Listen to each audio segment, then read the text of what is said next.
جب کوئی شخص فوت ہونے لگے تو اس کے پاس جو لوگ موجود ہیں ان کو کلمے کی تلقین کرنے کا حکم ہے، اور ان کو یہ بھی حکم ہے کہ وہ اس کی اچھی چیزیں اس کو بتائیں۔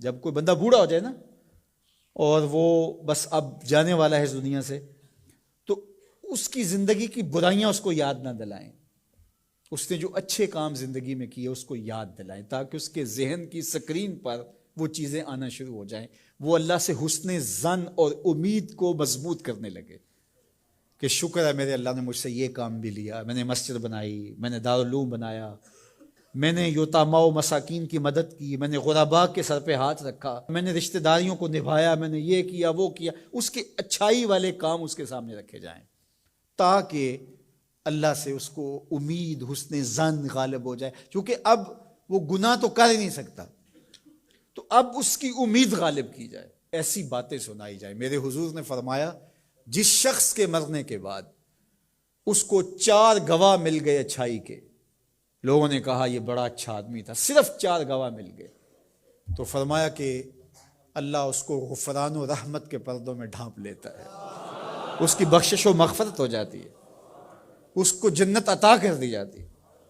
حضرت عمر تھے، عرض کی یا رسول اللہ صلی اللہ علیہ وسلم، میرے ماں باپ آپ پہ قربان ہو، اگر کسی کے پاس 4 گواہ نہ ہوں، 3 گواہ ہوں، تو میرے حضور نے فرمایا وہ بھی جنتی۔ حضرت عمر بولے حضور اگر کسی کے پاس 3 بھی نہ ہوئے، 2 ہوئے، میرے حضور نے فرمایا وہ بھی بخشا گیا۔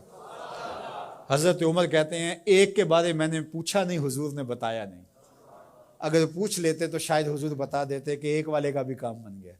تو یار جس کو صرف 2 گواہ مل گئے مرنے کے بعد، لوگوں نے کہا بندہ بڑا نیک تھا، نمازی تھا، ظلم نہیں کرتا تھا، زیادتی نہیں کرتا تھا، صرف 2 گواہ مل گئے، اس کی بخشش۔ لیکن وہاں کچہریوں والے گواہ نہیں چلیں گے، گواہ سچے ہوں گے، اللہ کے ہاں جھوٹے گواہ، وہ چاہے 2 ہی مل گئے، 50 سال 60 سال 70 سال کی زندگی میں 2 گواہ اچھے مل گئے اس کی اچھائی کے، وہ جنتی ہے۔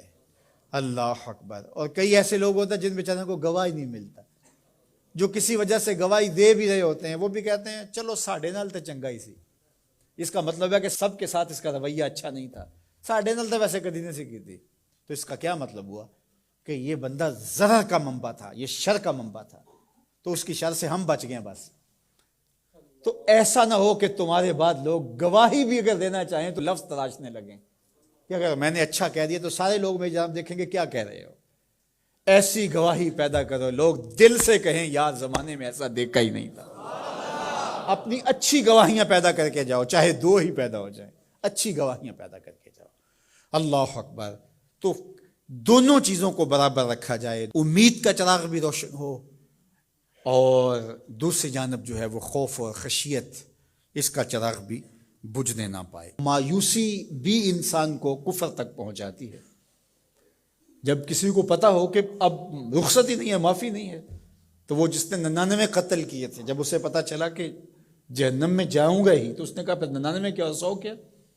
جس کو سزائے موت ہو جاتی ہے اس کی پھر نگرانی کی جاتی ہے، اس کو پتا ہے میں تو مرنا ہی مرنا ہے، 1 مار کے بھی مروں یا 10 مار کے بھی مروں، ایک ہی بات ہے۔